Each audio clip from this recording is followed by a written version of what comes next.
Okay, welcome back to my YouTube channel. ഞാൻ പറയാൻ വേണ്ടി പോണത്, കഴിഞ്ഞ ദിവസങ്ങളിൽ ദിലീപിൻ്റെ ഒരു സിനിമ ഒരു KSRTC ബസ്സിൽ കാണിച്ചതും ഒരു സ്ത്രീ അതിനെ എതിർത്തമായ കാര്യങ്ങളൊക്കെ ഒരു ചർച്ച വിഷയവും കാര്യമൊക്കെ ആയിരുന്നു. അതിനെപ്പറ്റി ഒരു കാര്യം പറയാൻ വേണ്ടി പോവുകയാണ്.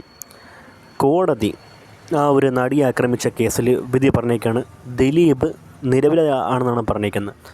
നിരപരാധിയാണെന്ന് പറഞ്ഞ സമയത്ത് കോടതി വിധിയെ മാനിക്കുമ്പം നിങ്ങൾ ഈ പറഞ്ഞ കാര്യങ്ങൾക്കൊന്നും ഒരു ഇത് ഞാൻ കാണില്ല, മറിച്ച് അദ്ദേഹം പ്രതിയാണെന്ന് അങ്ങനെയാണൊരു വിധി വന്നെങ്കിൽ അത് ഞാൻ അംഗീകരിച്ചു തരാം. നിങ്ങൾ പറഞ്ഞൊക്കെ കറക്റ്റാണ്, ആ വിധി അങ്ങനെ വന്ന കാര്യങ്ങളൊക്കെ.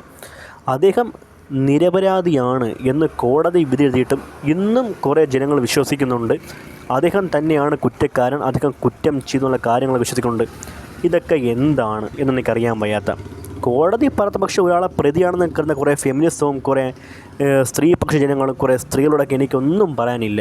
കോടതി വിധി നമ്മൾ മാനിക്കാൻ വേണ്ടി ശ്രമിക്കുക. അദ്ദേഹം ഇത് ചെയ്തിട്ടില്ല എന്നുള്ള കാര്യം മാത്രം എനിക്ക് പറയണം. പിന്നെ ദിലീപിൻ്റെ ഈ പറക്കം നൽകുക സിനിമയാണ് ഇട്ടിരുന്നത്. ആ സിനിമ നല്ലൊരു എൻ്റർടൈൻമെൻറ്റ് ഫാക്ടറാണ്. അത് ദിലീപിൻ്റെ മാത്രം സിനിമയല്ല, താഹയാണ് എൻ്റെ സംവിധാനം.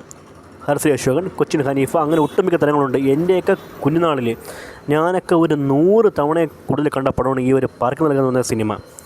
നാളെ റിലീസാവുന്ന ബബ്ബബെ ആയിരുന്നാലും ആൾക്കാർക്ക് താല്പര്യമുണ്ടെങ്കിൽ അവർ കയറി കാണും, ദിലീപിന് ഇഷ്ടപ്പെടുന്നവരും കയറി കാണും. പിന്നെ നിങ്ങൾക്ക് ഇഷ്ടമല്ല, താല്പര്യമില്ല എന്നൊക്കെ പറയണമെങ്കിൽ ബസ്സിൽ നിന്നൊക്കെ നിങ്ങൾ ഇറങ്ങി പോകണം, അതാണ് വേണ്ടത്. നിങ്ങൾക്ക് കാണാൻ താല്പര്യമുള്ള പല കാര്യങ്ങൾ. അദ്ദേഹം ഒരു ലീഡിങ് ആക്ടറാണ്. അതിലെ സിനിമ ഇനി ഇറങ്ങും, താല്പര്യമുള്ളവർ കാണും. ഇനി ഇറങ്ങിയ പടങ്ങളും ഇറങ്ങാൻ വേണ്ടി പോണ പടങ്ങളെല്ലാം അവർ കാണുക തന്നെ ചെയ്യും. ആ ഒരു കാര്യം വെച്ച് നിങ്ങളൊക്കെ എന്തൊക്കെ പറഞ്ഞാലും ഇഷ്ടപ്പെടുന്നവർ ഇഷ്ടപ്പെടും, നിങ്ങൾ കാണുക നിങ്ങൾ കാണണ്ട. ബാക്കിയുള്ളവരുടെ കാഴ്ചപ്പാടിനും കൂടെ നിങ്ങൾ കയറി അതങ്ങനെ ആകണമെന്ന് ആഗ്രഹിക്കുന്ന ആ ഒരു തീരുമാനം തെറ്റാണെന്ന് മാത്രമേ പറയാവുള്ളൂ. സോ ആ ഒരു കാര്യം വെച്ച് ദിലീപിൻ്റെ സിനിമകൾ ഇനി പഴയ പടങ്ങൾ ഇഷ്ടമുള്ളവർ കാണും, നാളെ ബബ്ബബ കാണും. ആ ഒരു കാര്യം വെച്ച് താല്പര്യമില്ലാത്ത അതിൻ്റെ സിനിമയും കാണണ്ട, ഒന്നും പറയണ്ട, ഇറങ്ങി പോകണം. ഇത്രയുള്ളൂ പറയാനായിട്ട്.